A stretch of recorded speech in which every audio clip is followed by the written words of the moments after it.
Inclusive, eu achei uma maneira muito criativa de você fechar esse ciclo, sabe? De começar com a morte. Você acha que é uma vendetta só pessoal, né, do mercenário, mas não, tem tudo uma cadeia por trás, assim. Você sente raiva, você quer ver ele derrotado, principalmente nesse final de temporada, mas ao mesmo tempo ele rouba a cena, né? Aí agora, nesse último episódio, ele faz todo mundo ficar do lado dele, quem não for tá fora. Acabou a primeira temporada de Demolidor Renascido, o reboot que a Marvel fez no Disney Plus do Demolidor. Acompanhamos aqui a temporada inteira, os 9 episódios. Estou aqui com o Marcelo Folha para discutir agora a temporada completa e falar se nós gostamos ou não desse retorno de Matt Murdock, de Charlie Cox, como o nosso Homem Sem Medo. É isso daí, é o Demolidor, é o atrevido, é o... Vermelho, travesso. Red. Por isso que eu tô aqui, ó, não é o J de Justiceiro, não. Eu não tinha pego essa referência. Nada disso, é isso daí. Mas olha só, então terminou essa primeira temporada, a gente tava, muito feliz de ver o Charlie Cox e o Vincent D'Onofrio voltando, né? A gente gostava muito do que eles estavam fazendo lá na Netflix, quer dizer... Gostava muito até certo momento. As 2 primeiras temporadas são muito boas, a terceira a gente esquece. Mas enfim, e os defensores também a gente esquece. Mas os personagens são muito bons, os atores são muito bons, eu acho que eles entendem muito quem são os personagens e esse ambiente urbano da Marvel faz falta. Eu acho que essa é a grande vantagem que eles têm de trazer esses personagens de volta. A gente já viu o Rei do Crime participando de outras sagas que estavam acontecendo no MCU, principalmente no próprio Disney Plus. A gente viu o Matt Murdock aparecendo no filme do Homem-Aranha, aparecendo também na She-Hulk. Mas agora, né, com a série própria, os dois tiveram, durante o tempo todo dessa primeira temporada, esse embate, né, que aparecia em todos os pôsteres já de estar de costas para o outro, os dois mostrando que eles são os dois lados da mesma moeda, que os dois, cada um à sua forma, tá fazendo o que ele acha que é certo. O Rei do Crime, ele é um vilão muito peculiar do jeito que ele trabalha. Ele não é aquele cara que você sente ódio, você sente raiva, que você fala assim, esse cara é só um filho da puta. Porque, ao mesmo tempo... ele acredita em um monte de coisas que ele tá fazendo, né, o tempo todo. E a gente fica, durante a primeira temporada, quase que inteira, a gente fica falando assim, poxa, esse cara agora ele não é mais o Rei do Crime, agora ele é um político. É isso que ele faz a gente acreditar. Até que no final ele arranca a máscara e fala assim, não, ele continua sendo o Rei do Crime. Sempre fui o Rei do Crime, né? Inclusive o comissário fala no final, né? Fala, você nunca deixou de ser o Rei do Crime. E ele só fica olhando com aquela cara de constipado dele, que é muito boa, inclusive. Eu assim, você trazer os dois de volta, você trazer tanto o Charlie Cox quanto o Vincent D'Onofrio, Kevin Feige e a Marvel falando, ó, Netflix, vocês acertaram, né? Vocês mandaram muito bem. O cast foi excelente. Foi excelente, cara. E o John Bernthal também, como justiceiro. E fazer... essa dualidade entre os dois, botar os dois como protagonistas. A gente tá vendo uma série do Demolidor, mas o Rei do Crime, pelo menos nessa primeira temporada, foi tão protagonista quanto o Matt Murdock, e os dois deram um show. E ele é o Vincent D'Onofrio, o Rei do Crime dele é aquele vilão que você ama odiar, né? Você sente raiva, você quer ver ele derrotado, principalmente nesse final de temporada, mas ao mesmo tempo ele rouba a cena, né? Ele ganha, ele toma pra si a história. E às vezes eu acho que nesse último episódio ele e o Justiceiro, claro, mas ele é a grande figura desse final de temporada, né? Porque é a vitória do Rei do Crime contra o Matt Murdock. Ele pega um momento ali em que ele assume a prefeitura e ele vai moldando as pessoas que estão ao redor dele para que a cidade inteira fique com medo e dê essa carta branca para ele fazer o que ele quiser. Essa é a grande sacada do Rei do Crime nessa série. Deixar a cidade insegura, deixar a cidade com medo dos vigilantes, acreditando, né, em todas as verdades que ele está criando. Ele manipula a mídia, né, junto com a Bibi Urick. A Bibi Urick. Naquele momento ela é levada a fazer uma reportagem que dá uma carta branca para ele. Sim, exato. E o que eu acho ótimo é que às vezes em alguns momentos a temporada ela parece estar andando a passos lentos, ela parece que que tá o ritmo... O começo era muito bom e parece que o ritmo ele dá uma caída, mas esse último episódio ele me fez ver que, tipo, ele foi fazendo a conta-gotas, tipo, pouquinho em pouquinho. Ele foi armando o cenário, ele foi criando um quebra-cabeça e agora você vê o final desse quebra-cabeça no último episódio, sabe? Então teve esse episódio com destaque pra Uruk, teve o episódio onde ele convence o comissário a trabalhar com ele, sabe? Aí agora nesse último episódio ele faz todo mundo ficar do lado dele, quem não for tá fora, sabe? Então, tipo, agora ele tem o domínio da cidade. Ele é praticamente o dono da cidade, que aí agora a gente vai ver na segunda temporada o Matt Murdock falar, não, peraí, não é bem assim, a cidade não é sua. É a cidade sem medo. Agora é a cidade sem medo. Não é só. E Nova York é o terceiro protagonista dessa temporada também, né? Sim, aparece bastante, com bastante destaque. A cidade, os cidadãos de Nova York, né? Nas próprias reportagens da Bibi Urich, no grafite do Muso. Eu acho que tem muitas coisas legais. Assim, vamos falar um pouquinho desses coadjuvantes que vão aparecendo também. A gente teve um arco primeiro do Tigre Branco. Olha o tanto de coisa que aconteceu nessa temporada, né? A gente teve o Tigre Branco aparecendo no primeiro episódio, tentando ajudar uma pessoa, acaba matando um policial.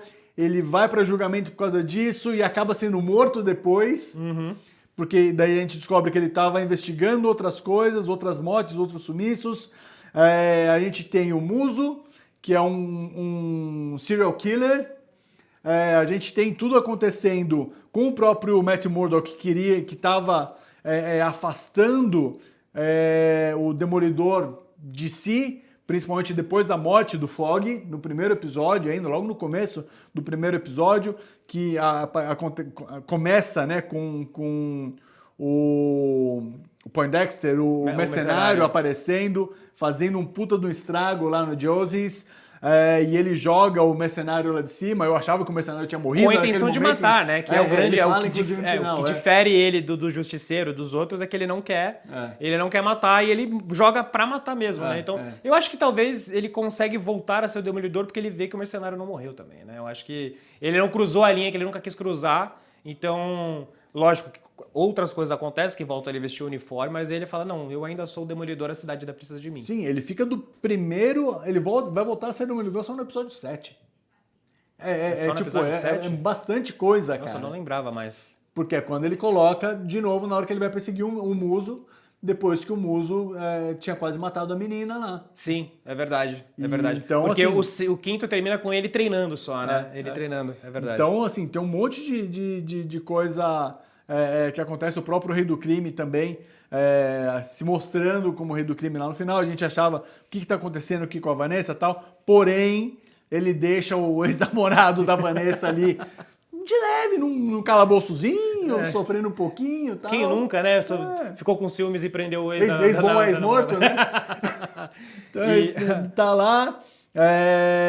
Então, assim, e vamos falar até do próprio plano do Rei do Crime para a cidade de Nova York como um todo, que uma área portuária. Ele descobre, né? Tem uma área portuária ali em Nova York, que é um território livre, não pertence nem à cidade, nem ao estado, nem ao país. Então, assim, é um lugar onde o Rei do Crime ele vê esse potencial, Vanessa, de construírem ali um espaço. Ela fazia isso com as artes dela, ela importava, na verdade, contrabandeava, né? Como ela não estava pagando imposto nenhum, ela estava contrabandeando mesmo as obras de arte para dentro e para fora, estava ganhando muito dinheiro com isso.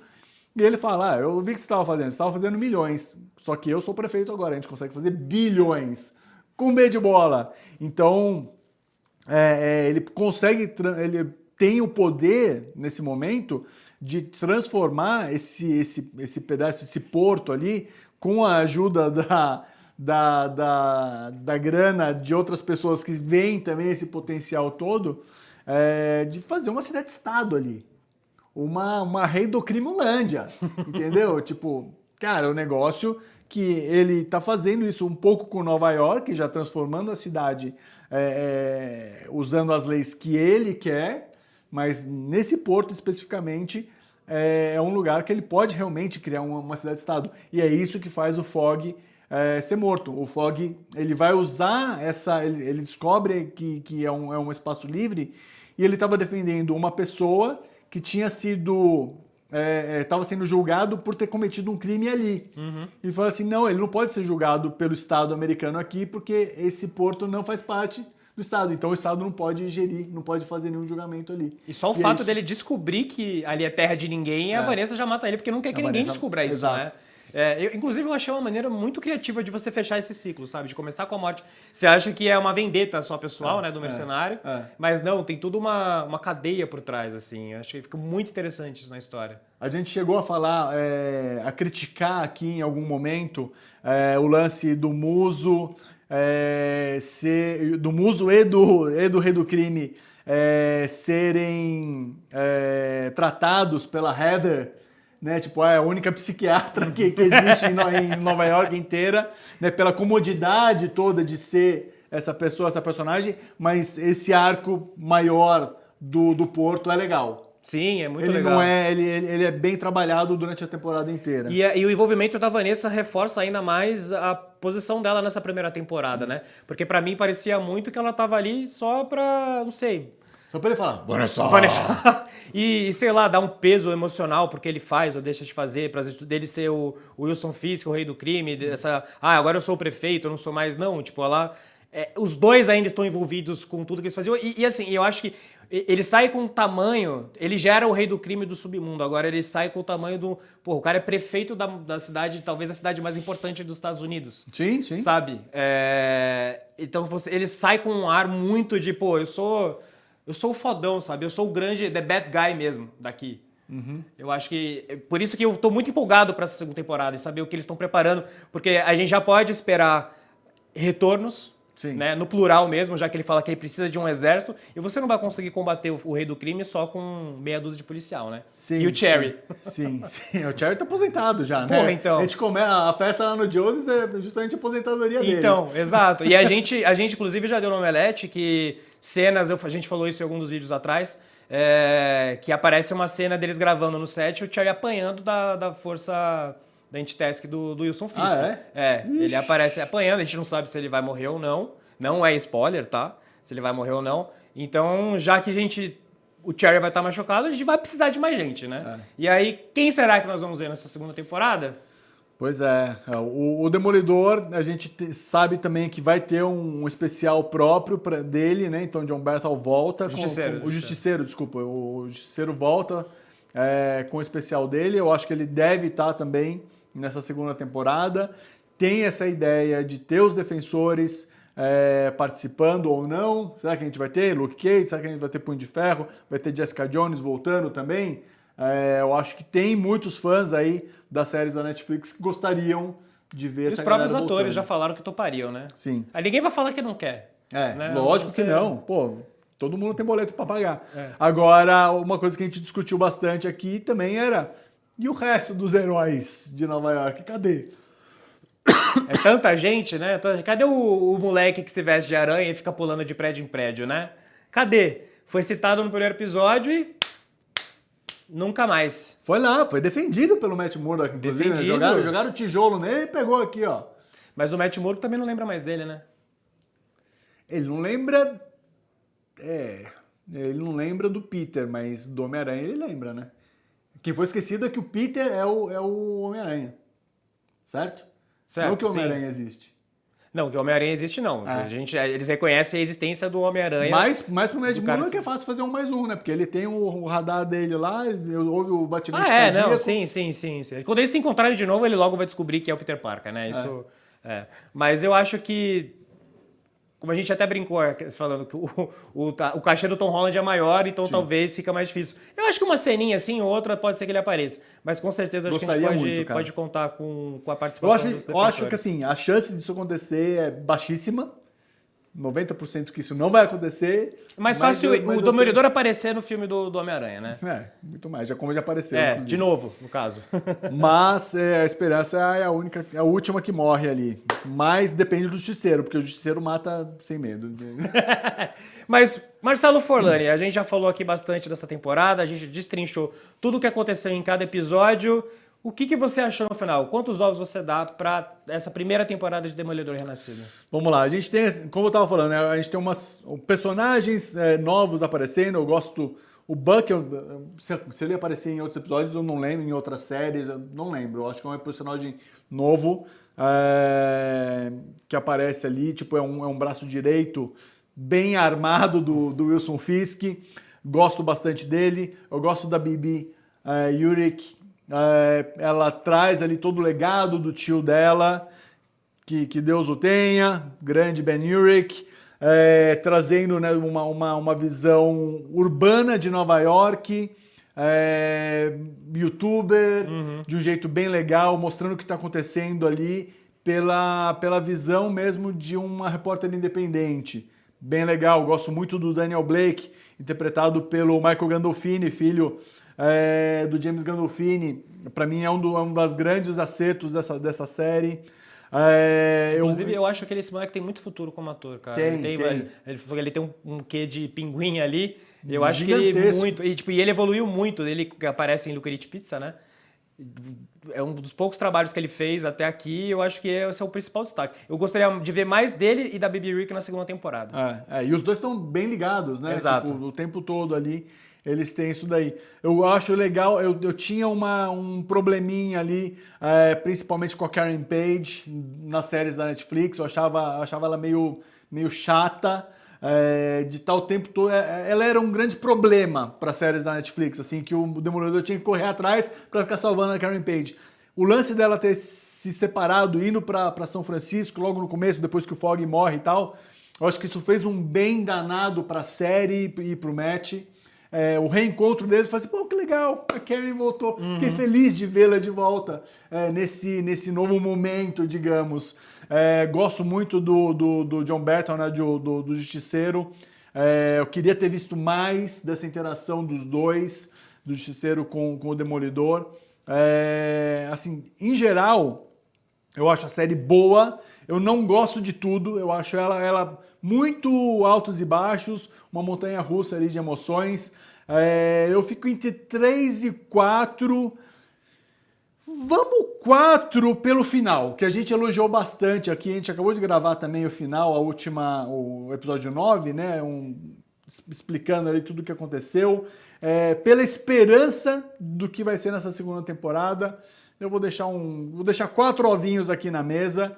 Mas, cuidado aí, esses 4 ovinhos, tem um aqui que pode cair. Então, capricha aí na próxima temporada, por favor. Eu vou acompanhar você, eu acho que eu vou de 4 ovos também, porque eu acho que, apesar dos problemas de ritmo que ele tem no decorrer desses 9 episódios, o que é bom é muito bom, sabe? E o que eu não gostei não é que eu odiei, apesar das conveniências que a gente falou bastante aqui, da Heather ser a psicóloga tanto do Rei do Crime quanto do Muso. Eu acho que o Muso... ele prometeu muito e entregou menos do que ele prometeu, pra mim, pelo menos, assim, no final, sabe? Você tinha todo um mistério em volta das mortes dele. Óbvio que é legal, a luta dele com o Demolidor no final realmente é bacana, mas... Boa. Eu senti que faltou um tempero ali nessa narrativa, sabe? Eu acho que prometeram, aí do nada descartaram ele porque eles tinham que voltar pra fechar o arco do Rei do Crime, Tanto ele quanto o Tigre Branco, né? O Tigre Branco... Os dois, mas acho que o Tigre Branco...